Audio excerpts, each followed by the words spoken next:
Hello दोस्तों, हम शुरू करेंगे आज से पूर्वावलोकन की सीरीज घटना चक्र, भारतीय राज्य व्यवस्था एंड शासन। इसमें प्रीवियस ईयर के सारे क्वेश्चन दिए हुए हैं जो 1990 से लेके 2022 तक के अब तक के पूछे गए हुए हैं। और जो यूपीपीएससी की मुख्य परीक्षा और सामान्य अध्ययन के प्रश्न पत्र भी शामिल हैं इसके अंदर। और ये घटना चक्र का पूर्वावलोकन का चौथा नंबर का भाग है। ये भारतीय राज्य व्यवस्था एंड शासन। और जो आज की डेट के हिसाब से भी करंट में 40% क्वेश्चन आज भी यूपीपीसीएस में रिपीट होते हैं और जो आगामी परीक्षा के लिए बहुत ही महत्वपूर्ण साबित होगी। चलिए शुरू करते हैं।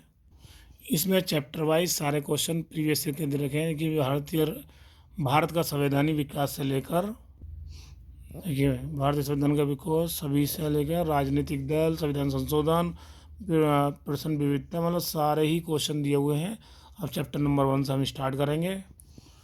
भारतीय राज्य व्यवस्था एवं शासन। भारत का संवैधानिक विकास। भारत का संवैधानिक विकास दो भागों में डिवाइड किया हुआ है। ईस्ट इंडिया कंपनी के शासन हेतु पारित ब्रिटिश संसदीय अधिनियम 1773 से 1853 तक और ब्रिटिश ताज शासनाधीन पारित अधिनियम 1858 से 1947 तक, मतलब जब भारत आज़ाद हुआ था तब तक। अब कंपनी के शासन हेतु पारित अधिनियम देखते हैं हम एक बार नोट्स। ब्रिटिश संसद के 1773 के रेगुलेटिंग एक्ट के द्वारा बंगाल के गवर्नर को भारत का बंगाल का गवर्नर जनरल पद दिया गया। उसकी सहायता के लिए 4 सदस्य कार्यकारी परिषद का गठन किया गया, जिनका कार्यकाल 5 वर्ष का रखा गया। इस एक्ट के अनुसार वारेंग हेस्टिंग को बंगाल का प्रथम गवर्नर जनरल बनाया गया। काउंसिल के सदस्य कौन कौन से थे? Francis, Clavering, Monson and Barwell. सपरिषद गवर्नर जनरल को बंगाल में फोर्ट विलियम की प्रेसिडेंसी के सैनिक एवं असैनिक शासन का अधिकार दिया गया तथा इसे प्रमुख मामले यथा जैसे विदेश नीति में मद्रास और बंगाल के प्रेसिडेंसियों को का अधीक्षण करना भी था। कुल मिलाकर सारा बंगाल के अधीन आ गया। इसी एक्ट के तहत 1774 में उच्चतम न्यायालय की स्थापना की गई, जिसमें एक मुख्य न्यायाधीश, 3 अन्य न्यायाधीश थे। मुख्य न्यायाधीश एलिजाइन पे थे। कंपनी के कर्मचारी को निजी व्यापार और भारतीय को उपहार लेने के लिए प्रतिबंधित किया गया। ईस्ट इंडिया एक्ट 1784 के द्वारा कंपनी के राजनीतिक और व्यापारिक कार्यों का पृथक्करण किया गया। इस एक्ट के निदेशक मंडल को कंपनी के व्यापारिक मामलों के अधीक्षण की अनुमति तो दे दी गई, परंतु राजनीतिक मामलों के प्रबंधन के लिए नियंत्रण बोर्ड, राजनीतिक मामलों के लिए, ठीक है, BOC का गठन किया गया, बोर्ड ऑफ कंट्रोल का गठन किया गया। 1786 के अधिनियम के द्वारा बंगाल गवर्नर को विशेष परिस्थितियों में अपनी परिषद के निर्णय को निरस्त करने तथा लागू करने का अधिकार प्रदान किया गया। गवर्नर जनरल को प्रधान सेनापति की शक्तियां भी प्रदान की गई।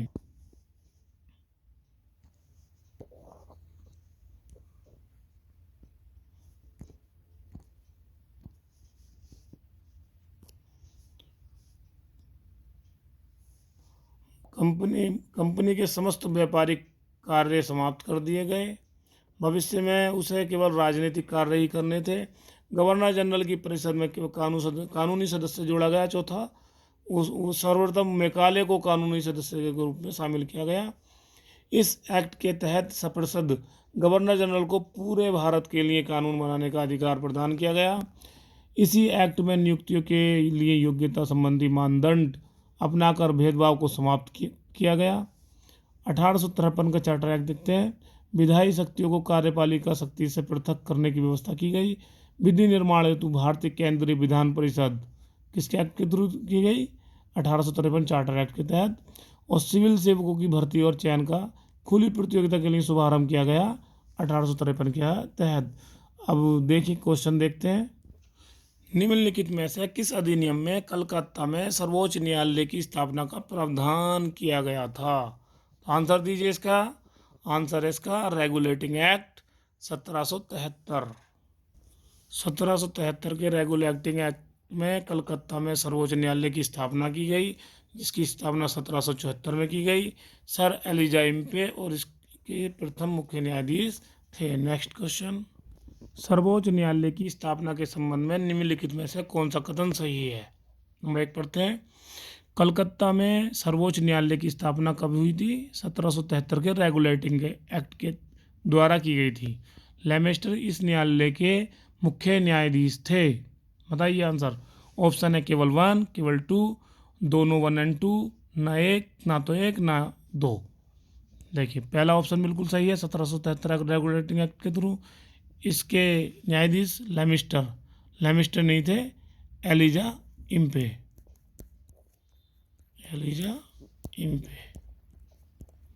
तो इसका क्वेश्चन का आंसर हो गया नंबर 1, ये आंसर हो गया इसका। क्वेश्चन नंबर 3, सूची 1 सूची 2 को सुमेलित कीजिए। सूचियों के नीचे दिए गए कूट से सही उत्तर का चयन कीजिए। नियंत्रण परिषद की स्थापना, सर्वोच्च न्यायालय की स्थापना, इंग्लिश मिशनरियों को भारत में कार्य करने की अनुमति, गवर्नर जनरल की परिषद में कानूनी सदस्यता की नियुक्ति। अब देखते हैं नियंत्रण परिषद की स्थापना कब हुई थी। अभी पढ़ा था हमने, ये 1784 में, मतलब 1 का 2, एक देखो कूट देख लीजिए बन रहा है, एक बी ऑप्शन और डी ऑप्शन में 1 2 है। अब अगला देखते हैं, सर्वोच्च न्यायालय की स्थापना हमने पढ़ी थी नियामक 1773, बी का 1, तो बी 1 मतलब बी ऑप्शन है इसका। अब सी देख लेते हैं, इंग्लिश मिशनरियों को भारत में कार्य करने की अनुमति, ये चार्टर एक्ट 1813, और गवर्नर जनरल की परिषद में कानून सदस्य की नियुक्ति, चार्टर एक्ट 1833। निम्नलिखित में से किनमें भारत में अंग्रेजी शिक्षा की नींव पड़ी? सबसे पहले हमने पढ़ा था 1813 एक्ट के तहत, number 1 1813 charter act, number 2 general committee of public instruction 1823, प्राच्यविद एंड आंग्लविद विवाद। कूट बन रहे हैं इसके केवल 1 एंड 2, 1 एंड 3, एंड 4th है 1 2 3। तो 1813 का चैप्टर एक्ट भी था, general committee of public instruction 1823 भी था, प्राच्यविद एंड आंग्लविद भी था। ये तीनों डी ऑप्शन सही है। इसकी डिटेल देख लेते हैं एक बार। देखिए D option, east India company के ने ओरिएंटल शिक्षा की प्रचलित प्रणाली को अधोत्साहित किया, पश्चिमी शिक्षा और अंग्रेजी भाषा को बढ़ावा दिया। 1813 के चार्टर अधिनियम में भारत की शिक्षा के प्रसार के लिए प्रतिवर्ष 1 लाख रुपए खर्च करने का प्रावधान अपनाया गया। 1823 ईस्वी में general committee of public instruction का गठन किया गया, जिसकी जिम्मेदारी शिक्षा के लिए 1 लाख रुपए देने की थी। समिति में 10 यूरोपीय सदस्य थे, जिसके अध्यक्ष लॉर्ड मैकाले थे। इसके बाद governor general Lord William Cavendish Bentinck 1828 से 1835 ईस्वी के शासनकाल में 7 मार्च 1835 के लॉर्ड मैकाले के प्रस्ताव को स्वीकृत कर भारत में अंग्रेजों को उच्च शिक्षा का माध्यम मान लिया गया। अंग्रेजी को भारत में आंग्ल शिक्षा के समर्थकों के नेता ट्रेवलियन, और जबकि एसटी प्रिंसिप प्राच्य भाषा के समर्थक नेतृत्व करता थे। इसका मतलब तीनों ऑप्शन सही हैं। आगे ये भी क्वेश्चन पूछा जा सकता है, जैसे आंग्ल शिक्षा के समर्थक कौन थे? नेता ट्रेवलिन। एसटी प्रिंसिप प्राच्य शिक्षा के समर्थक ये थे, एसटी प्रिंसिप प्राच्य के। किस अधिनियम के द्वारा ब्रिटिश संसद ने चाय और चीनी के साथ व्यापार को छोड़कर ईस्ट इंडिया कंपनी के भारत के साथ व्यापारिक कारोबार को समाप्त कर दिया? बताइए आंसर। आंसर इज 1813 का चार्टर अधिनियम। Option is a. 1813 के चार्टर अधिनियम के माध्यम से ब्रिटिश संसद ने चाय और चीनी के साथ व्यापार को छोड़कर ईस्ट इंडिया कंपनी के भारत के साथ व्यापारिक अधिकार को समाप्त कर दिया गया, जबकि 1833 के चार्टर अधिनियम के द्वारा कंपनी के समस्त व्यापारिक कार्य को समाप्त कर दिया गया। भविष्य में कंपनी को केवल राजनीतिक कार्य करने थे। 1833 में क्या हुआ? समस्त व्यापारिक कार्य समाप्त कर दिए, और 1833 में चाय और चीनी को छोड़कर। Next question is this, charter act 1813 के संबंध में निम्नलिखित कथनों पर विचार कीजिए। इसने भारत में ईस्ट इंडिया कंपनी के व्यापार को, एकाधिपत्य को, चाय का व्यापार और चीनी के साथ व्यापार को छोड़कर समाप्त कर दिया गया।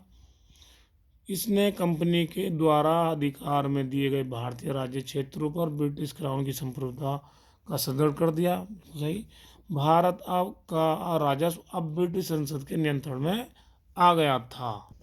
इसके ऑप्शन है 1 एंड 2, बी है 2 एंड 3, सी है 1 एंड 3 एंड डी है 1 एंड 2 3। तो ऑप्शन है इसका सही 1 एंड 2। ये देखिए, चार्टर एक्ट 1813 द्वारा ब्रिटिश संसद ब्रिटिश ईस्ट इंडिया कंपनी का व्यापारिक एकाधिकार चीन और चाय के व्यापार पर एकाधिकार बना रहा समाप्त कर दिया गया। चाय और चीनी का रह गया था। साथ ही इस एक्ट के माध्यम से कंपनी द्वारा अधिकृत भारतीय राज्य क्षेत्रों पर ब्रिटिश क्राउन की संप्रभुता को सुदृढ़ भी किया। इस एक्ट से हालांकि कंपनी को आगे 20 वर्षों के लिए इन क्षेत्रों का अधिकार और राजस्व सौंपा गया, तथापि ये ब्रिटिश क्राउन की संप्रभुता के लिए प्रतिकूल नहीं होना था। इस प्रकार प्रसंगत 1 और 2 सही हैं, परंतु 3 सही नहीं है, क्योंकि भारत का राजस्व जो है 1858 एक्ट के द्वारा ब्रिटिश संसद के सीधे नियंत्रण में लाया गया, जब ब्रिटिश कैबिनेट के अधीन सेक्रेटरी ऑफ स्टेट का पद बना, तथा विशेषकर राजस्व प्रशासन में उसकी सहायता के लिए काउंसिल ऑफ इंडिया का गठन किया गया।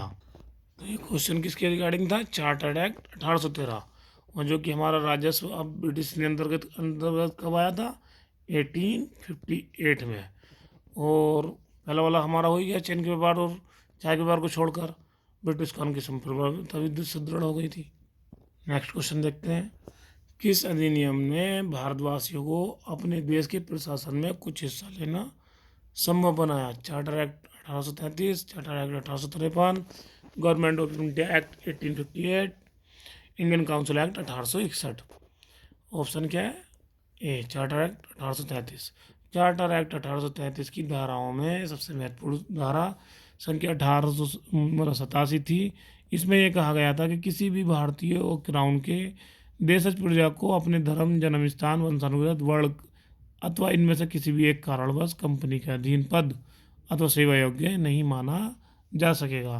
कालांतर में राजनीतिक आंदोलन में 1833 एक्ट की धारा प्रशासन में भागीदारी हेतु मुख्य आधार बनी। हमने ब्रिटिश ताज से शासन से पहले के अधिनियम पढ़े, अब ब्रिटिश ताज के शासन के अधिनियम पढ़ेंगे। ब्रिटिश संसद के भारत शासन अधिनियम 1858 द्वारा भारत का शासन ब्रिटिश ताज के अधीन कर दिया गया। गवर्नर जनरल को अब भारत का वायसराय बना भी कहा जाने लगा, जो ब्रिटिश ताज का प्रत्यक्ष प्रतिनिधि हो गया। लॉर्ड कैनिंग को प्रथम वायसराय बना। इस अधिनियम द्वारा भारत का राज्य सचिव पद का सृजन किया गया। भारतीय प्रशासन की संपूर्ण नियंत्रण शक्ति निहित थी। उसकी सहायता के लिए 15 सदस्यीय परिषद का गठन का प्रावधान किया गया। भारत परिषद अधिनियम 1861 के द्वारा कानून बनाने की प्रक्रिया में भारतीय प्रतिनिधियों को शामिल करने की शुरुआत हुई। इस अधिनियम के द्वारा मद्रास और बम्बई की प्रेसिडेंसी को पुनः विधायी शक्ति देकर विकेंद्रीकरण की प्रक्रिया की शुरुआत की गई। इसने वायसराय को आपातकाल में अध्यादेश जारी करने के लिए अधिकृत किया गया, जो अधिकतम 6 माह की अवधि के लिए तक प्रभावी हो सकता था। भारत परिषद अधिनियम 1892 की बात करते हैं तो केंद्रीय एवं प्रांतीय विधान परिषदों में अतिरिक्त गैर सरकारी संघों की सदस्यों की संख्या बढ़ा दी गई। केंद्रीय विधान परिषद के भारतीय सदस्यों को वार्षिक बजट पर बहस करने के तथा सरकार से 6 दिन पूर्व नोटिस पर प्रश्न पूछने का अधिकार भी दिया गया, परंतु पूरक प्रश्न तथा मतदान करने का अधिकार नहीं था। सीमित अर्थों में निर्वाचन पद्धति का आरंभ किया गया जाना इस अधिनियम की महत्वपूर्ण विशेषता थी। भारत परिषद अधिनियम 1909 को माल्य मिंटो के नाम से भी जाना जाता है। इस अधिनियम के द्वारा भारतीयों को विधि निर्माण और प्रशासन दोनों में प्रतिनिधित्व प्रदान किया गया। इसके तहत वायसराय की कार्यकारी परिषद में भारतीयों को पहली बार शामिल कौन सदस्य थे? प्रथम सदस्य थे स्वतंत्र प्रसाद सिन्हा किया गया। इस अधिनियम ने केंद्रीय तथा प्रांतीय विधायी शक्ति को बढ़ा दिया। परिषद के सदस्यों को बजट तथा लौहिक विशेषों की विवेचना करने तथा प्रस्ताव लाने तथा प्रश्न पूछने के साथ पूरक प्रश्न करने का अधिकार दिया गया। इसमें पृथक निर्वाचन के आधार पर मुस्लिमों को सांप्रदायिक प्रतिनिधित्व का प्रावधान किया गया। भारत शासन अधिनियम 1919 को मांटेग्यू चेम्सफोर्ड सुधार के नाम से भी जाना जाता है।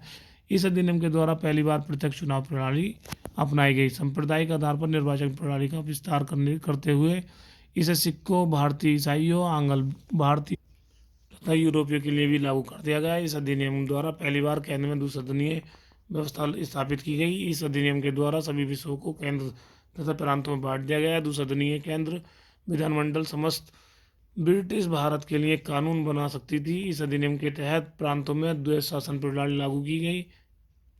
प्रांतीय विषयों को दो भागों आरक्षित तथा हस्ताक्षर में विषय में बांटा गया। इस अधिनियम के द्वारा पहली बार उत्तरदायी शासन शब्द का प्रयोग किया गया। इसके अंतर्गत एक आयोग का गठन किया जाना था, जिसका कार्य 10 वर्ष बाद इस अधिनियम की समीक्षा करने के बाद अपनी रिपोर्ट प्रस्तुत करना था। भारत शासन अधिनियम 1935 के द्वारा भारत में संघात्मक सरकार की स्थापना करना था, की गई स्थापना 1935 की बात कर रहे हैं। इस अधिनियम के द्वारा प्रांतों में द्वैध शासन समाप्त करके केंद्र में द्वैध शासन लागू की गई। भारत में मुद्रा शाख नियंत्रण करने के लिए भारतीय रिजर्व बैंक की स्थापना, सांप्रदायिक निर्वाचन के विस्तार करते हुए दलित जातियों, महिलाओं और श्रमिकों के लिए इसमें सम्मिलित किया गया। इस अधिनियम के तहत 1937 में संघीय न्यायालय की स्थापना की गई। इस अधिनियम के द्वारा बर्मा को ब्रिटिश भारत से अलग कर दिया गया। दो नए प्रांत सिंध और उड़ीसा का निर्माण हुआ। इसके तहत कुछ प्रांतों में द्विसदनात्मक व्यवस्था की गई। भारतीय स्वतंत्रता अधिनियम 1947 ने 15 अगस्त 1947 को भारत को स्वतंत्र एवं संपूर्ण राष्ट्र घोषित किया। इसने वायसराय का पद समाप्त करके दोनों डोमिनियन राज्यों को गवर्नर जनरल का पद सृजित किया। इसके अंतर्गत ब्रिटिश शाही उपाधि से भारत का सम्राट शब्द समाप्त हो गया। क्वेश्चन देखते हैं। निम्नलिखित में से किस अधिनियम के अंतर्गत भारतीय विधान परिषद को बजट पर बहस करने की शक्ति दी? बजट मीन्स 1892 भारतीय परिषद अधिनियम 1892। परिषद को बजट पर बहस मतलब 92। 1892 के भारतीय परिषद अधिनियम ने विधान परिषद के कार्यों में वृद्धि की तथा इसके तहत बजट पर बहस करने की शक्ति दी गई, परंतु मतदान का अधिकार नहीं था। बजट पर बहस, मतदान का अधिकार नहीं। इस अधिनियम के तहत 6 दिन पूर्व, बस ये नोटिस करना हमें, 6 दिन पूर्व की बात हुई है, पूर्व कार्यपालिका से प्रश्न पूछने की अनुमति थी, परंतु पूरक प्रश्न नहीं पूछे जा सकते थे। मतदान नहीं हो सकता, पूरक प्रश्न नहीं पूछे जा सकते। ब्रिटिश भारत में सांप्रदायिक प्रतिनिधित्व की व्यवस्था निम्नलिखित में से किस अधिनियम के द्वारा दी गई? सांप्रदायिक प्रतिनिधित्व की बात करते हैं। सांप्रदायिक प्रतिनिधित्व के लिए कौन है? मार्लिमेंटो 1909, क्योंकि सांप्रदायिक की जो व्यवस्था की गई थी वो मार्लिमेंटो 1909 में की गई थी। भारतीय परिषद अधिनियम 1909 मार्लिमेंटो सुधार 1909 के द्वारा ब्रिटिश भारत में संसद सर्वप्रथम सांप्रदायिक प्रतिनिधित्व सर्वप्रथम भी इसने करी थी की व्यवस्था की गई, जिसके अंतर्गत मुसलमानों के लिए पृथक निर्वाचन मंडल का प्रावधान किया गया। क्वेश्चन 3, निम्नलिखित में से किस अधिनियम के द्वारा भारत में संघीय न्यायालय की स्थापना की गई? भारत में संघीय न्यायालय की स्थापना सरकार अधिनियम 1935 के अंतर्गत की गई थी, जो 1 अक्टूबर 1937 में बना था। तो इसमें 1937 कहीं नहीं है, डी 1861, 1909, 1919 मतलब डी ऑप्शन इसका करेक्ट है। भारत में संघीय न्यायालय की स्थापना 1 अक्टूबर 1937 को भारत सरकार अधिनियम 1935 के अंतर्गत की गई थी। इसके प्रथम मुख्य न्यायाधीश सर मॉरिस ग्वेयर थे। ठीक है, अब ये एक फैक्ट ये मिल गया हमें कि इसके मुख्य न्यायाधीश कौन थे? मॉरिस ग्वेयर, जो संघीय न्यायालय के थे। नेक्स्ट क्वेश्चन विषय में है, भारत का संघीय न्यायालय निम्नलिखित में से किस वर्ष स्थापित किया गया था? कब किया गया था? 1937 में। केंद्र में द्वैध शासन किस अधिनियम के अंतर्गत स्थापित किया गया था? केंद्र में द्वैध शासन किसके अंतर्गत किया था? 1935 के तहत। और अगर 1919 की बात करें तो राज्य में। भारत सरकार अधिनियम 1935 के अंतर्गत केंद्र में द्वैध शासन एक नए अखिल भारतीय संघ की स्थापना तथा प्रांतों में द्वैध शासन व्यवस्था को समाप्त किया था, क्योंकि प्रांतों में द्वैध शासन कब बंद किया गया था? 1919 में। केंद्र में द्वैध शासन के तहत संघीय विषयों को 2 भागों में बांटा गया, आरक्षित एवं हस्तांतरित। निम्नलिखित में से किस अधिनियम ने केंद्र में द्वैध शासन प्रणाली को स्थापित किया था? केंद्र में 1935। और 1919 की बात करेंगे तो प्रांतों में द्वैध शासन। क्वेश्चन नंबर 7, 1919 के भारत शासन अधिनियम की निम्नलिखित में से कौन सी प्रमुख विशेषता या विशेषताएं हैं? प्रांतों की कार्यकारी सरकार में द्वैध शासन की व्यवस्था, मुसलमानों के लिए पृथक सांप्रदायिक निर्वाचन मंडलों की व्यवस्था केंद्र द्वारा प्रांतों में विधायी शक्ति का हस्तांतरण। ऑप्शन है केवल 1, बी ऑप्शन है केवल 2 एंड 3, सी ऑप्शन है केवल 1 एंड 3, डी ऑप्शन है 1, 2, 3। अब देखिए क्या है, प्रांतों में द्वैध शासन कब चालू हुआ था? 1919, बिल्कुल सही है।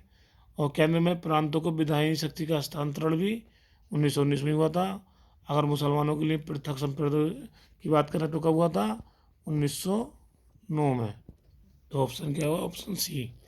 भारत शासन अधिनियम 1919 ब्रिटिश संसद के द्वारा पारित अधिनियम था, जिसके द्वारा उद्देश्य भारतीय शासन में भारतीयों को भागीदारी बढ़ाना था। इस अधिनियम को भारत सचिव Edwin Montagu viceroy Lord Chelmsford के कार्यकाल में पारित किया गया। इस अधिनियम के तहत राज्यों में द्वैध शासन स्थापना की गई, द्वैध शासन की, जिसके तहत प्रत्येक राज्य को प्रशासनिक कार्यों के लिए 2 श्रेणियों में बांटा गया, आरक्षित एवं हस्तांतरित। आरक्षित विषय प्रांतीयों एवं उसके कार्यकारी परिषद के तहत रखे गए, हस्तांतरित विषय उत्तरदायित्व एवं विधायिका के प्रति मंत्रियों को सौंपा गया। साथ ही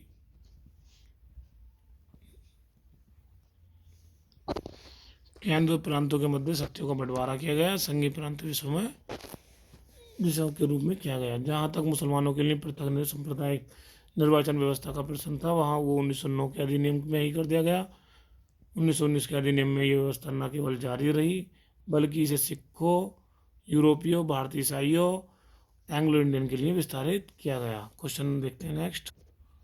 क्वेश्चन नंबर 8, निम्नलिखित में किसने ब्रिटिश भारत में प्रांतीय स्वायत्तता शुरू की गई? कब की गई? भारत शासन अधिनियम 1919 के तहत। तो ऑप्शन इज डी। ब्रिटिश भारत में प्रांतीय स्वायत्तता की शुरुआत प्रारंभिक रूप से भारत सरकार अधिनियम 1919 से हुई, जिसे 1935 के भारत सरकार अधिनियम से विस्तारित और स्थापित किया गया। शुरुआत हुई 1919 से, विस्तारित 1935 में। ज्ञातव्य है कि ये छोड़ दीजिए, ये क्योंकि विकल्प उत्तर विकल्प सीमाना था, संशोधित करके डी ऑप्शन दे दिया। ये घटना चक्र की बहुत खासियत भी है कि क्या ऑप्शन माना, क्या होना चाहिए था, ये सब बताया जाता है इसमें। भारतीय विधान पालिका प्रथम बार द्विसदनीय कब बनाई गई? प्रथम बार 1919 के एक्ट के तहत भारतीय विधान पालिका प्रथम बार द्विसदनीय है। ठीक है। 1919 के भारत सरकार अधिनियम द्वारा केंद्र में द्विसदनीय विधान पालिका की स्थापना की गई। ऊपरी सदन राज्य परिषद अवधि परिषद में बैठक से 5 वर्ष कहलाता था। इस अधिनियम की धारा 18 के तहत 60 सदस्यों में से अधिकतम 20 सदस्य सरकारी हो सकते थे। निचला सदन केंद्रीय विधानसभा अवधि प्रथम बैठक से मतलब 3 वर्ष का होता था। भारत सरकार अधिनियम 1919 की धारा के तहत इसमें मूलतः 140 सदस्यों का प्रावधान था। 140 में 100 निर्वाचित हो गए, 40 मनोनीत।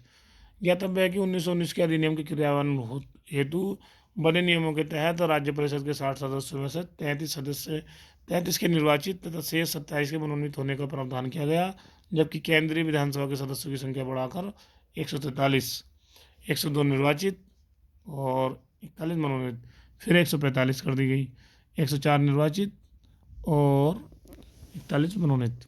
उल्लेखनीय है कि दोनों सदनों के मनोनीत सदस्यों में से एक बरार के से निर्वाचित होने वाले सदस्य भी होते थे, जिन्हें गवर्नर जनरल मनोनीत करता था। बरार से मनोनीत होने वाले सदस्यों के निर्वाचित होने के कारण अनेक उल्लेखों में से निर्वाचित सदस्यों की संख्या में शामिल कर दिया गया। नेक्स्ट क्वेश्चन से केंद्र में कौन सा एक्ट द्विसदनीय विधायक लाया गया? कौन सा? 1919 एक्ट। क्वेश्चन नंबर 11, निम्नलिखित कथनों पर विचार कीजिए। 1919 के मॉन्टेग्यू चैम्सफोर्ड सुधारों में 21 वर्ष से अधिक आयु की सभी महिलाओं के लिए मताधिकार की संस्तुति की गई। 1919 की बात कर रहे हैं। और 1935 के गवर्नमेंट ऑफ इंडिया एक्ट में विधानमंडल में महिलाओं के लिए आरक्षित स्थानों को प्रावधान किया गया।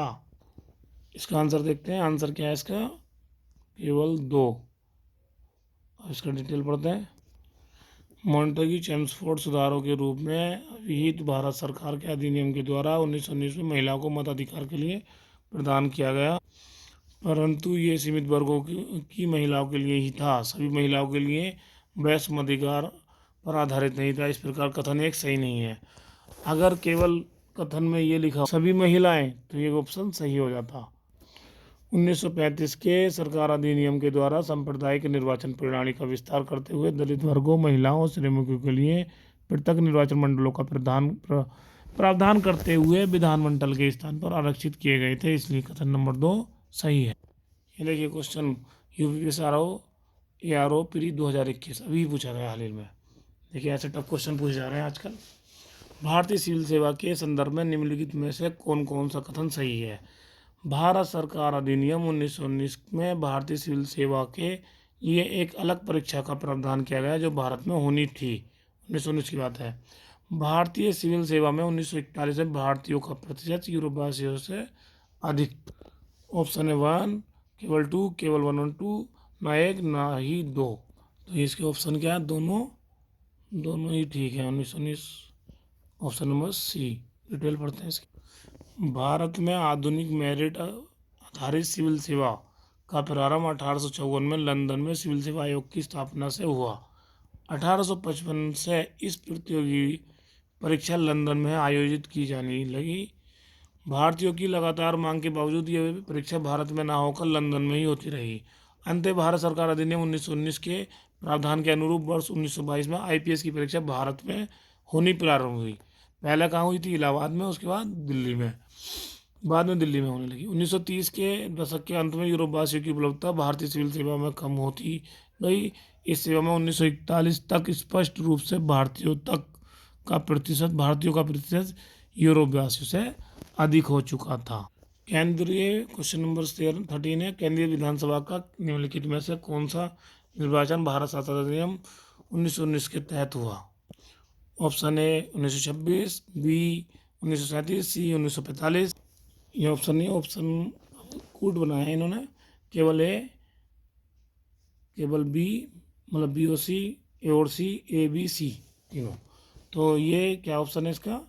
A और C। ये निर्वाचन देख रहे हैं, मतलब 1926 1945 का केंद्रीय विधानसभा का चुनाव भारत शासन अधिनियम 1919 के तहत हुआ। क्वेश्चन नंबर 14, भारत शासन अधिनियम 1919 के अंतर्गत भारतीय विधायिका का अंतिम निर्वाचन किस वर्ष में आयोजित किया गया? 1945 में। Option C is correct. भारत शासन अधिनियम 1919 के अंतर्गत भारतीय विधायिका केंद्रीय विधानसभा का अंतिम निर्वाचन 1945 में आयोजित किया गया। क्वेश्चन नंबर 15, राष्ट्रपति का अध्यादेश करने की शक्ति किस प्रेरित है? भारत सरकार अधिनियम 1935। Option B is correct. यद्यपि ब्रिटिश भारत में गवर्नर जनरल को 1861 के भारत परिषद अधिनियम के तहत ही विधान परिषद की अनुमति के बिना अध्यादेश की जारी करने की शक्ति प्रदान करती थी। तथापि भारतीय संविधान में राष्ट्रपति की अध्यादेश निर्गत करने की शक्ति अनुच्छेद 123 के तहत भारत सरकार अधिनियम 1935 की धारा 42 और 43 से प्रेरित है। नेक्स्ट क्वेश्चन देखते हैं। निम्नलिखित में से किस अधिनियम द्वारा संवैधानिक निरंकुशता का सिद्धांत प्रवर्तित किया गया? किस संवैधानिक निरंकुशता का सिद्धांत? वो भारत सरकार अधिनियम 1935। संवैधानिक निरंकुशता का सिद्धांत भारत सरकार अधिनियम 1935 द्वारा प्रवर्तित किया गया। यह अधिनियम ब्रिटिश संसद द्वारा पारित सर्वाधिक विस्तृत अधिनियम था। साथ ही यह भारत के लिए तैयार संवैधानिक प्रस्तावों में से सबसे जटिल दस्तावेज था। इस अधिनियम में भारत संघ की स्थापना, संघीय न्यायपालिका, केंद्र और राज्य के मध्य शक्तियों का विभाजन आदि व्यवस्था की गई थी। नेक्स्ट क्वेश्चन, भारत के संविधान में केंद्र और राज्यों के बीच किया गया शक्तियों का विभाजन इनमें से निम्नलिखित किसमें उल्लिखित योजना पर आधारित है?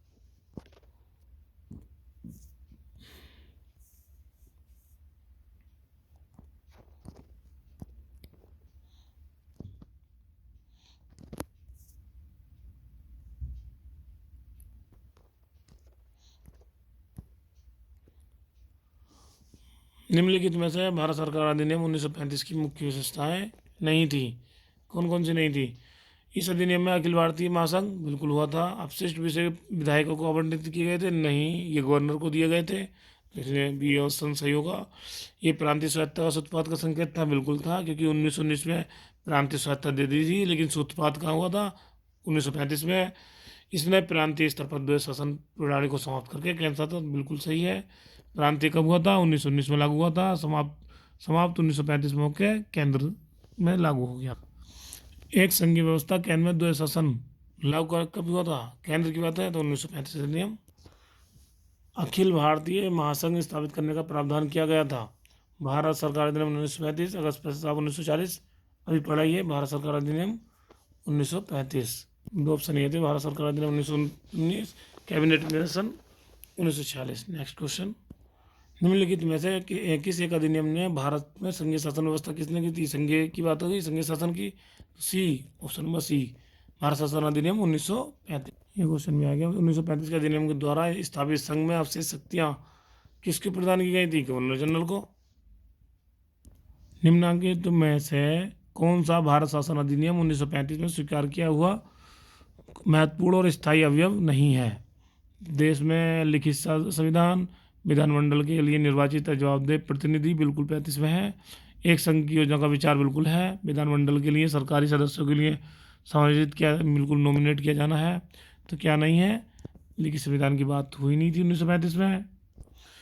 भारत शासन अधिनियम 1935 में देश के लिए लिखित संविधान का उल्लेख नहीं था। भारत के लिए संविधान का सर्वप्रथम उल्लेख क्रिप्स मिशन द्वारा लगाया था। बाकी तीनों। नेक्स्ट क्वेश्चन, 1935 का गवर्नमेंट ऑफ इंडिया एक्ट क्यों महत्वपूर्ण है? ये भारतीय संविधान का प्रमुख स्रोत है। इसके द्वारा भारत की स्वतंत्रता मिली। इसमें भारत विभाजन उल्लेखित है। इसके द्वारा रियासतें समाप्त हुई। बताइए answer. Answer is a, Bharat का संविधान का प्रमुख स्रोत है एक्ट 1935।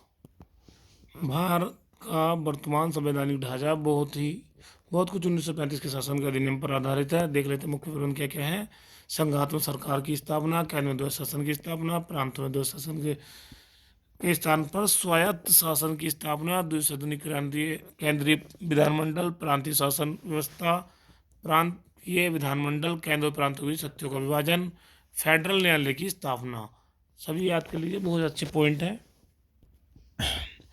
निम्नलिखित अधिनियम में से किस अधिनियम के फलस्वरूप भारत से अलग हुआ? देखिए, बर्मा कब अलग हुआ हमने पढ़ा था। देखो, इंडियन काउंसिल एक्ट 1909 नहीं, गवर्नमेंट ऑफ इंडिया एक्ट 1909 नहीं, 1919 नहीं, government of act of India 1935 बिल्कुल सही, इंडिया इंडिपेंडेंस एक्ट 1947 नहीं। गवर्नमेंट ऑफ इंडिया एक्ट 1935 के प्रावधानों के अनुरूप 1937 में बर्मा भारत से अलग हुआ। नेक्स्ट चैप्टर शुरू हो गया है। दोस्तों, आज के लिए बस इतना ही।